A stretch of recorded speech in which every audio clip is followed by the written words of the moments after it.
Welcome back, everybody. Ready for another deep dive? Absolutely. Today, we're looking at AI image editing. Yeah. Specifically, something called stable flow. Really cool stuff. It's supposed to make the whole process Yeah, way more predictable definitely. and give us more control more control. over those edits. For sure. We're going deep into the research paper. Okay. Stable flow. Vital layers for training-free image editing. Not good. I'm ready to see what the stable flow can do. Me too. Because, sometimes with AI image editing, you try to change one little thing. Right. Like the color of something. Yeah. And the whole image changes in ways Oh, for sure. you totally didn't expect. It can be super unpredictable. Exactly. Yeah. So no more random squirrels Yeah. appearing when all you wanted was a different hat. Right. So how does stable flow actually do this? Well, How does it work? it starts with something called Okay. reduced diversity. You reduce diversity. Okay. And this is something that some AI models, like one called FLUX, Okay. they kind of already do. So what is this reduced diversity? It basically means that instead of generating tons of wildly different images Yeah. from the same prompt, Right. FLUX will actually give you similar looking results. Okay. So it's more consistent. Exactly. So how does stable flow use that? Stable flow leverages that reduced diversity to make the edits more controlled, Okay. but there's more to it. Okay. There's more. Stable flow also looks at the architecture of the AI, Okay. specifically something called a diffusion transformer, Diffusion transformer. or DDIT for short. Okay. Now, you can imagine this like a giant network Okay. with layers. Okay. Each of these layers processes the image Oh. in a unique way. So it's a complex system Very complex. with a lot of moving parts. Yes. And stable flow, it figures out which layers are like Yes. the most important. The most vital. You call them the vital layers. Exactly. So how does it figure out which layers are so vital? It's really cool. Okay. They basically test each layer Uh-huh. to see how much its absence Okay. changes the final image. Oh, wow. So they temporarily bypass each layer Okay. and see what happens. See how the output changes? Exactly. And the ones that make the biggest difference. It's- When they're gone, those are the vital ones. Those are the important ones. I was looking at the paper, and it's interesting that these vital layers, they're not all grouped together. That's right. They're kind of spread out all over. Yeah, they are. Like throughout the AI's network, Exactly. which is kind of surprising. It is interesting. Yeah. It shows how complex these models are. Yeah. Once it knows these vital layers, Okay. it can use them to control the edits. Okay, now I'm a little confused. Sure. How does it use these layers to control what's happening? Okay, so they have this technique called attention injection. Attention injection. Yeah. Okay. So stable flow basically takes the original image Okay. and the desired change. So like what you want it to look like. Exactly. Okay. And it wants to blend them, Okay. but it does it by injecting information from the original image Uh-huh. into those vital layers. So it's like it's controlling what the Literally. AI focuses on Exactly. so that it keeps the right stuff Right. and changes the stuff that Yeah. you want changed. That's the goal. Okay. It guides the AI to make the edits that you want. That makes sense. Yeah. But what about real pictures? Yeah. Ones that weren't generated by AI? That's a great question. Because those are a lot more complex They are. than the AI-generated images. So Yeah. how does it handle those? Well, it has to first translate the real image Okay. into something that the AI can understand. So it has to kind of like... It has to convert it. Yeah, convert it Yeah. into the AI's language. Exactly. Okay. But initially, that process had some problems. Oh, so that's some issue There were errors. with the editing of real images. Yes. Okay. So they came up with this new trick Okay. called latent nudging. Latent nudging. Mhm. I like the name. A good one. Okay, so what is latent nudging? Basically, it's like they slightly shift Okay. the image's representation Uh-huh. before inverting it. Okay. And this actually leads to much better results. So it's more accurate Much more accurate. when it's editing the real photos. Yes, the control is much better. That's awesome. It is. So we've covered the basics of how stable flow works, but I'm really curious, what can it actually do? Oh, lots of things. Is it just little changes? No, not at all. Or can it handle It can handle bigger edits? some pretty big edits. Like what? Like, for example, it can do non-rigid deformations. Non-rigid deformations. Yeah. What's that? So it can change the pose of a subject. Whoa. So like make someone stand differently Exactly. in the picture? That's right. Wow. It's pretty cool. What else can it do? It can also add objects Okay. to a scene. Oh, wow. And it can replace objects. So, like, take one thing out and put another thing in. Exactly. That's wild. It's pretty powerful. It can even do global modifications. That's right. What are those? So things like changing the time of day Oh, wow. or the overall atmosphere of the image. So you could, like, turn a day picture into night. Exactly. Oh, That's amazing. it is pretty amazing. It's like magic. It's getting there. And you said it can edit text? Yes, it can. Wow. What does that mean? So it can change the size of text, Okay. the content of text. So like actually rewrite it Mm-hmm. in the picture. Yeah. And even the color. The color, too. That's incredible. It is pretty amazing. I'm looking at some of these examples in the paper. Yeah. They're really impressive. They are. It seems like Stable Flow can really control It can. these different aspects of the image. It gives you a lot of control. And it can keep the original content That's the key. in a way that we haven't seen before. That's what makes it so unique. Okay, this is really cool. Yeah, it's a big step forward. So we've seen what Stable Flow can do. Mm-hmm. It's pretty amazing. It is. But is it perfect? Well, no technology is perfect. Right. It does have some limitations. Okay, so what are some of the things that Stable Flow can't do yet? One area where it struggles is style editing.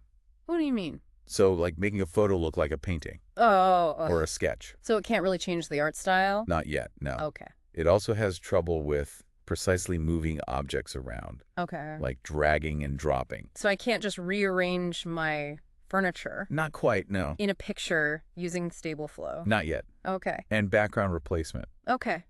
It could be Yeah. tricky. So like swapping out the whole background, Right. that's still a bit of a challenge. Yeah, there could be some issues there. Okay, but those limitations, I mean, they're kind of exciting too. They are. Because they show us where we can go next Exactly. with this technology. It's a roadmap for future research. Exactly. There's still so much to explore. Okay, I'm really impressed with Stable Flow. Yeah, it's pretty impressive. It seems like a really big step forward in AI image editing. Absolutely. Making it so much more Yeah, predictable and controllable. that's the goal, And it can even edit text. which is really cool. That's mind-blowing. It is. I can't wait to see what people do with this. Me neither. It's really exciting. It really is. We've just scratched the surface of Stable Flow's capabilities. There's so much more to discover. And that's exactly what we're going to do Sounds good. in our next segment. Okay. We'll dive even deeper into Stable Flow Oh. and explore how this technology could change how we create, share, and experience I like it. visual information. That's going to be interesting. So stay tuned. We'll be right back. Sounds good. Okay, so last time we were talking about Yeah. Stable Flow's ability to edit text inside of images. Pretty cool stuff. I'm still trying to wrap my head around that. Yeah, it's pretty amazing. How does it even know what's text? It goes back to those vital layers. Okay, so certain layers Yes. are specifically for text. They specialize in recognizing text. It's like having a special team It is kind of detectives Yeah. inside the AI That's a good way to think about it. that are looking for Yeah. words and letters. Exactly. So it's not just recognizing the letters. No, it's not just that. It has to understand It has to, the context right, the context. of what those letters mean. Exactly. Like, It needs to understand the meaning. it's pretty sophisticated. It is. It's very So sophisticated. what are some of the ways that we could actually use this? Oh, lots of potential applications. Like real-world applications Real world, yeah. for this text editing ability? One big one is accessibility. Okay. How so? Well, imagine translating signs automatically. For tourists Yeah, for tourists. or for people with visual impairments. Exactly. Make documents easier to read. That's a really great point. It is. I mean, we take for granted Fuck you. how easy it is to read. Yeah, But for a lot of people, Right. it's a real challenge. it is. So Stable Flow could really help with that. It could, yeah. Make information more accessible. More inclusive Yeah, for everyone. I like that. What about education? Oh, okay, yeah. Think about interactive textbooks Okay. where students can actually modify the text Wow. or have the AI Yeah, this is generate amazing. personalized study guides. It's like having a tutor It's like on having the big side every a personalized tutor. That's incredible. It can really change how we learn. Yeah. And what about creative industries? Oh. Think about designers being able to update packaging Okay. with new text. So like a new product name? Yeah, or new Or information. filmmakers adding subtitles Exactly. automatically. In different languages. That would save so much time. It would streamline the whole process. It's like magic. It's getting there. But it's not just about efficiency. No, it's not. It's about New ways to be creative. Exactly. Like imagine artists creating interactive art. Yeah, where viewers can actually change the text Oh, wow. and change the meaning of the piece. That's incredible. It could really blur the lines between the artist and the audience. It's like we all become Yeah. co-creators. In a way. I love that. It's exciting to think about the possibilities. Okay, but we have to talk about the potential downsides. Of course. I mean, with any new technology, Right. there are risks. There are. So what are some of the things that we need to be careful about?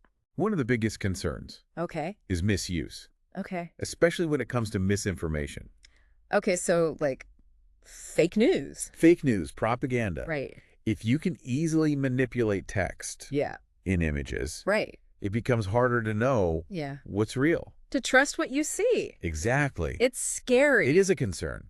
We're already struggling with fake news That's already a problem. and online manipulation. Yeah. And this could make it so much worse. It could, yes. So what can we do Yeah. to protect ourselves? We need to be aware of the risks. Okay. Educate people about how to spot manipulated images. Okay. And we need tools Okay, like tools. to help verify the authenticity of images. So we can tell what's real and what's not. Exactly. It's like a whole new arms race. It is, in a way. But instead of weapons, Yeah. it's information. It's information warfare. And the tools to manipulate it. Exactly. That's a good point. We need to be prepared for this new kind of battle. It's a lot of responsibility It is. for the people developing this technology to make sure that it's used For good. for good. Not for harm. It's a tough challenge. It is a challenge. We need to think about the ethics of all of this From the start, right now, right now, not later. we need to be proactive. I feel like we're at a crossroads. I think we are. And we have to choose the right path. We do. The path that leads to a better future. To a future where AI helps us, Yeah. not hurts us. This conversation has been really helpful. It's important to have these conversations. It's made me think about stable flow in a whole new way. It's a powerful technology. It's exciting, but it's also A little bit scary. We need to approach it with caution. We've talked about how it works, what it can do, the amazing things. Potential risks. The risks are real. But there's one more thing I want to talk about. What's that? Stable flow is changing how we think It is. about AI. It's a fundamental shift. It's not just a tool that does what we tell it to do. It's more than that. It's a partner. It's a collaborator. In the creative process. It can help us to achieve things together that we couldn't do alone. It's like AI is augmenting capabilities, giving us new possibilities. New tools, new ideas. And we're guiding it We are. with our vision and our values. It's a partnership. It's a collaboration. A co-creation. We're entering a new era of creativity. AI-powered creativity. It's exciting. It is. But let's bring it back down to earth for a minute. Back to reality. What does all of this mean? Yeah, good question. For the average Person. the everyday users. Right. Not just the experts. Not the artists or the designers. The everyday people. How will stable flow affect our lives? So we've talked about how stable flow could change things for creative industries, even for education. Absolutely. But what about just regular people? The everyday user. Like me. Exactly. Someone who's not a designer. Right. Or an artist. How could stable flow affect my life? Think about editing family photos. Oh, okay. Like removing something you don't want. Yeah, like that random person. Exactly. Who walked into the background. Or maybe changing the background completely. Okay, so I could finally get that perfect beach photo without anyone else in it. That's the idea. That's amazing. And think about small businesses. Okay. They could use stable flow to make their own marketing materials. Without having to hire a designer. It could save them a lot of money. That's a really good point. It could empower people to do more themselves. So it's like it's giving everyone access to these tools. Exactly. Democratizing design. That used to be only for professionals. Exactly. I like that. And it's not just about making things look pretty. Okay, so there's more. It can also be really practical. Okay. Like what? Imagine editing documents. Okay. Like signing a PDF. Oh, yeah. Or updating a flyer.